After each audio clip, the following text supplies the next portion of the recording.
It wraps its prodigious limbs around my chest, pulls inwards, suffocating me, buries its extremities beneath my ribcage, defeating the shield to restrict blood flow through my arteries. The invisible beast hangs dormant on my shoulders, awaiting one uneasy breath to convince me I feel smothered. Tears roll effortlessly, abuse at my own hands, mirroring the way he used to stifle me. The numbness is a relief. Otherwise this would hurt. If it was attention I wanted, there are easier ways than this all-consuming threat brainwashing me to be an introvert. I long to speak of other thoughts, except positivity is swallowed by trepidation. I long to tell you of the battle I've just fought, but right now panic is my only obligation. Thank you.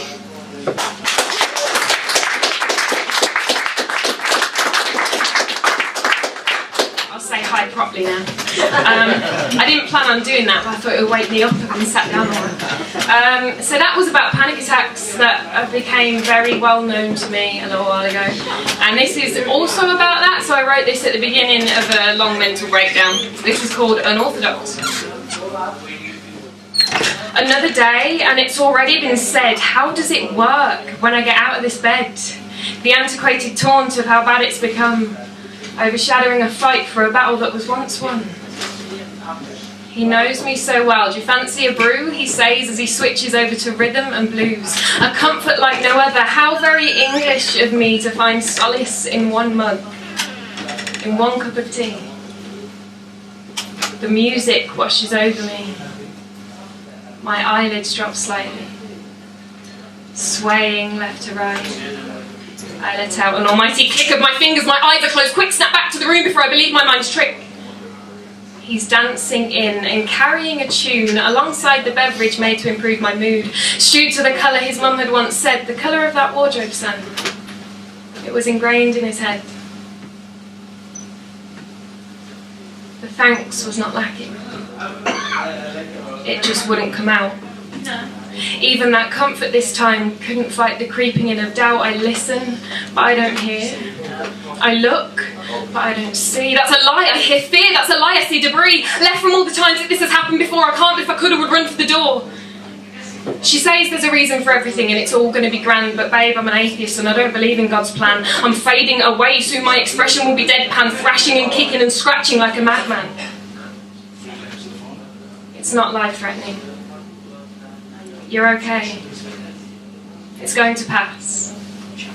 Let's take some breaths. Name 5 colours. How about a glass of water this time, because that tea just didn't suffice. Not offended, I guess, sweetheart, but sort out your life. It's a joke, and I know it. Recognition of words. How exciting to feel something other than shaking and nerves coming back down to earth with a whack. I'm tired, but that smile, and it's good to have you back. It will get better. Positivity is key. Paramount importance for me to be free, for me to be well again, for me to be me. Thank you.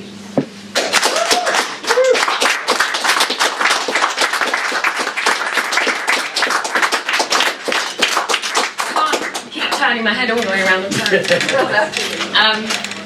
This next poem has a pretty real content warning of sexual violence, and it is supposed to make you uncomfortable because sexual violence should never make you feel comfortable. However, it does have a bigger message, so hopefully that comes across.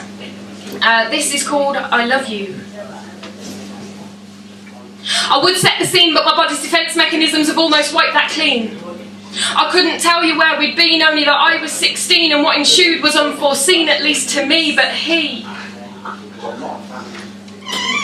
was a well-oiled machine. It's dark. Exhaust fumes burn the air and the car is in park. I'm unaware he's about to leave his first mark. The warning lights weren't on, so how was I meant to know there was about to be a problem, let alone a big one? To me, the fact a guy showed any interest was a phenomenon. He didn't care about me. How I took my tea, that my least favourite soup was minestrone, whether I enjoyed swimming in the sea or any information about my family tree. He didn't care what I wanted to be, that I had aspirations and dreams, or even how my day at school had been. He only cared what he could get for free as he fumbled around with the buttons on his jeans. It wasn't locked. I could have got out and ran or let out a shout, but I sat and barely entertained my doubt because it was too early to cause a fallout. It didn't matter if to my religion I was devout, because he knew it wasn't within my character to act out and that it wasn't something that I was going to talk about. Maybe why I didn't move was because who would do anything that bad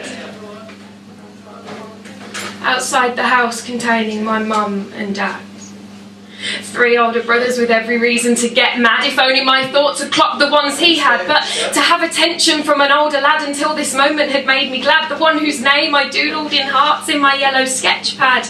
And now, you're not leaving until I'm finished, he said, as he gripped his left hand around the back of my head. I wanted to be magically in my bed, alone. Maybe it was my actions he had misread.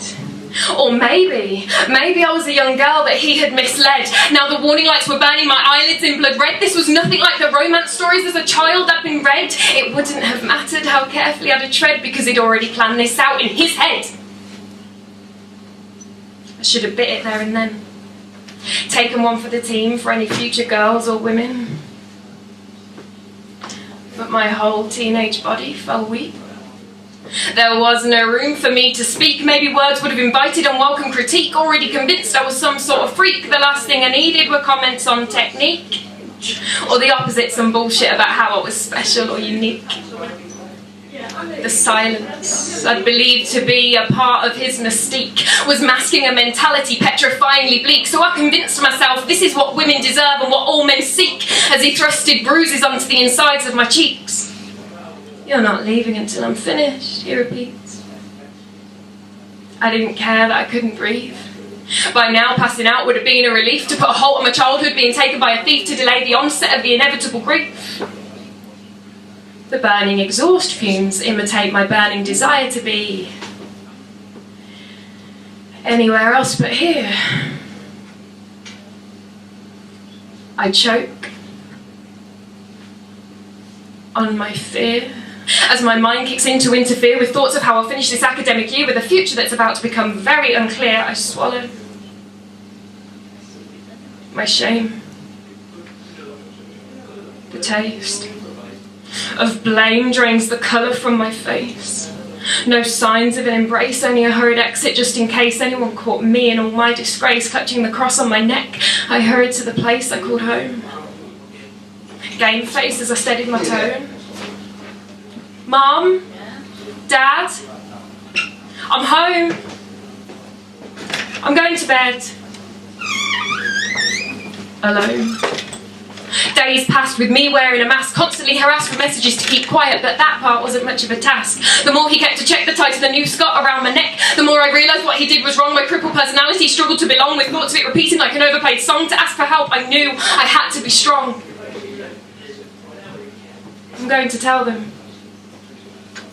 I'm going to tell them because they'll understand. Because they'll believe me when I say it was his command and that he emotionlessly forced my hand. But what if they make me take a stand? I'm going to tell them. Because they'll know what to do. They always do. Because they'll stop it before it escalates to something more taboo. Because they will help me to start anew, and because then they'll understand why the last time they went in for a hug I involuntarily withdrew. Because they'll believe what I'm telling them is true. Because Mum will comfort me with her winter stew whilst Dad does his best to undo this warped view that all men will act this way too. I'm going to. Mum, Dad,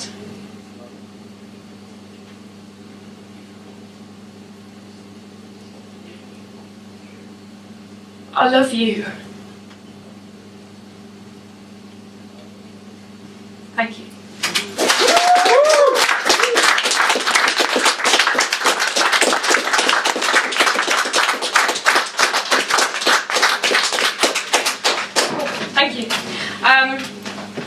So before I embark on my last poem, which is a little bit long, so distracting, I would like to say, first of all, thank you so much for having me. Thank you to Clive and Nick, because I don't think they quite understand what this means to me after the last year. So yeah, this is huge for me. And also, if anything I've spoken about today is left you at a loose end, please just come and talk to me, it's not a problem. So this last poem, this is my version of leaving you on a high.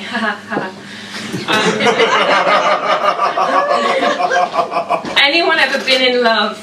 Don't be shy. Cool, you're going to lap this up. Causing domestics. Writing through the pain. As my tears, they touch the page. They blur the ink like the line between friendship and fate. But it's worth it because you've probably felt the same. Have you? Have you ever loved someone who makes you enjoy dwelling in the rain? Someone who every time your phone screen lights up you want to see their name? Someone who leaves you lost for words, when usually words are your forte. Someone who you trust so disorientedly you want to get lost with them over and over again. Someone who, to see that smile that makes you brace yourself, you would gently brush away all of their pain. Someone who makes you want to expand on the capacity and the knowledge of your brain. Someone who you know deep down will never love you the same. He makes me feel like I'm his when he speaks my name. But it could just be the way I'm hearing it. He isn't to blame, let's face it. He probably does say every other person's name with the same voice. I forgive any of his actions to keep on the receiving end of his reactions. I replace other people's time for his interaction because he's a profound distraction. I try focusing on a positive outcome to encourage the law of attraction, but it's infiltrated with negativity as I convince myself I am not to his satisfaction. I am painfully conscious of my every move and every stereotypical overreaction. Being good enough for yourself, I like to think that that can be taught. Being good enough for someone else is not a battle that should ever be fought, but if he asked me to be his bag for life, I would. I'd hold his baggage and he'd use me over and over again because love hurts this good. I cheat myself out of my own time and energy. I remember when it was 6 p.m. and sleeping was a future gift, and now it's 3 a.m. and I'm wondering who unwrapped it and threw it into the pile of unwanted shit. I've spent hours replaying our last encounter and analysing every bit, questioning whether life's getting me back for the people I've hurt because I wasn't ready to commit. I'm shuffling through my moonlit thoughts, filing them in the appropriate places, but running out of room for them all to fit. This is so much more than logic and nowhere near common sense. I feel like the only thing that would help me sleep is the comfort of his natural scent. Fast forward to the weekend, and I'm hanging out with my friend. The soundtrack to our evening is Arctic Monkeys' Margie Bum because he says I've got a face on. I'm wishing it was I Want to Be Yours and that he was serenading me with some kind of light-hearted love. I know the most appropriate tune would be Snap Out of It, because if someone doesn't grab my shoulders and shake, I'm never going to quit. I might be putting one and one together and coming up with 11, but I'll take it if the answer means we're side by side. I'm not shy.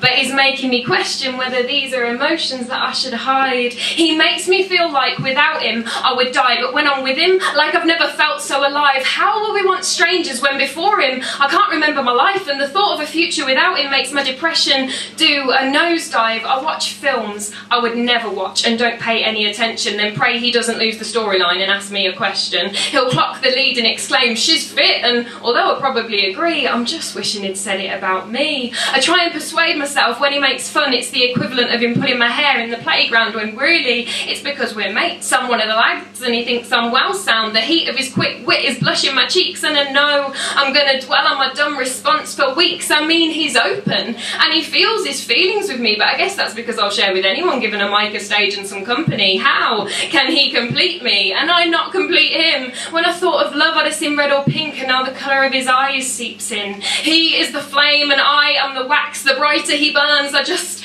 melt against the glass. If we can sing like losers at the top of our lungs on the first car ride, how is this not already a work of art and a one I find? I have never been into astrology, but I am reading both our star signs, only believing it when it sounds like our stars are perfectly aligned. When the pain hits, it's like the borrowers have snuck into my chest and they're pulling at different sides of my heart, causing distress, each giving different instructions from within of what I should do. He's not worth it. You're gonna get hurt. He probably feels the same as you. Am I in love?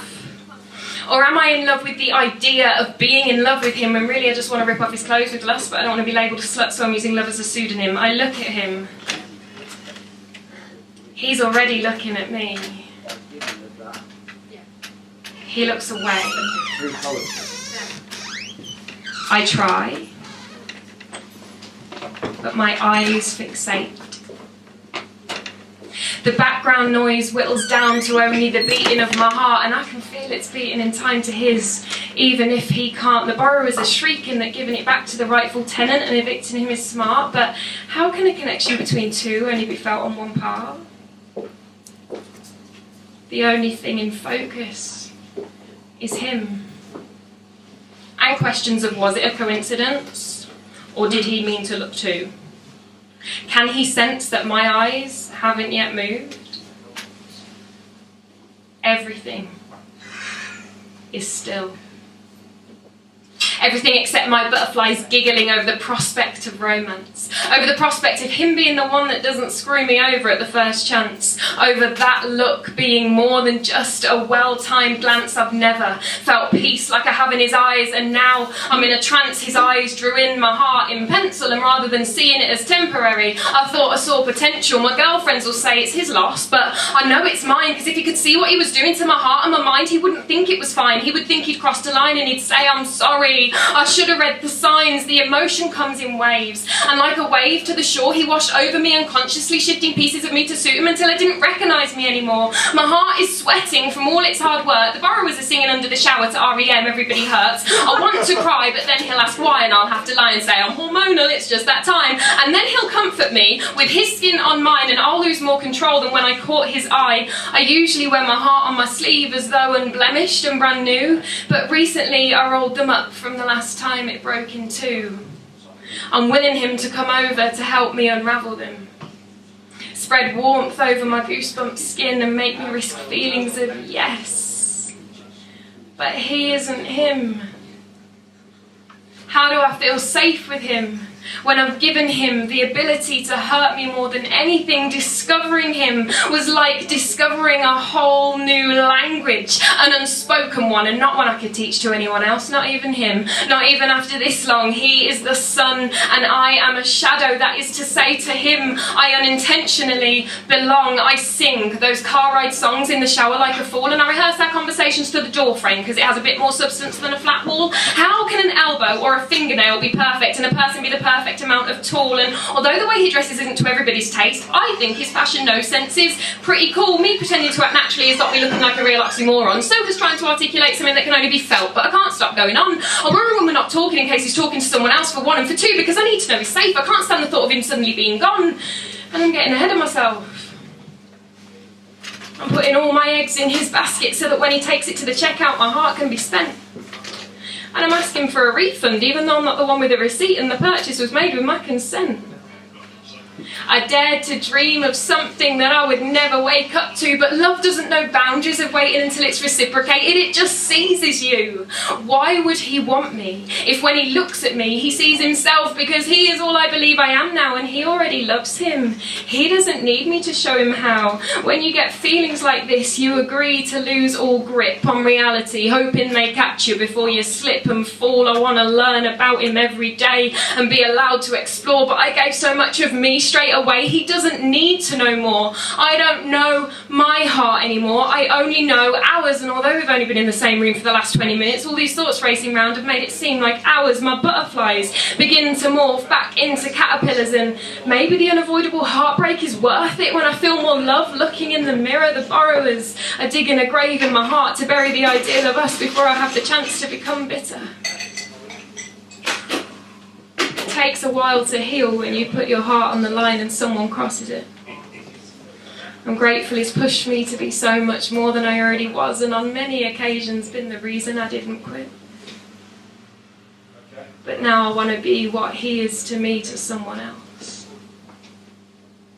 And that is a lot to ask. He was never mine. It's time for me to reluctantly take a step back. And still, I'm looking at him. He looks at me. I look away. Thank you so much.